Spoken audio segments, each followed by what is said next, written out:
আমরা সকলে মিলে নিরাপদ পানি পান করব এবং অন্যদের নিরাপদ পানি পান করার জন্য উৎসাহ যোগাবো। এর ফলে পরিষ্কার পানি পান করবে এবং সুস্থ থাকবে। আমার স্কুলের প্রজেক্টের নাম হলো নিরাপদ খাবার পানি সম্পর্কে সচেতনতা বৃদ্ধি, কারণ এই বস্তিতে নিরাপদ খাবার পানির অভাব। আমি এই প্রজেক্টে বাড়ি বাড়ি গিয়ে নিরাপদ পানি সম্পর্কে অ্যাওয়ারনেস তৈরি করেছি। ইমাজিন প্রজেক্টের মাধ্যমে বাচ্চারা নিজেদের গুণাবলী চিহ্নিত করতে পেরেছে, তাদের মধ্যে আত্মবিশ্বাস বেড়েছে, ক্রিয়েটিভিটি তৈরি হয়েছে, দলবদ্ধভাবে কাজ করে শিখেছে।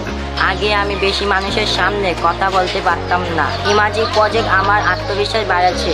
এখন আমি সবার সামনে ভালোভাবে কথা বলতে পারি। লেখাপড়ার পাশাপাশি এই প্রজেক্টের মাধ্যমে আমার বাচ্চার ভিতরে সামাজিক মূল্যবোধ তৈরি হয়। এর জন্য আমি অনেক গর্বিত।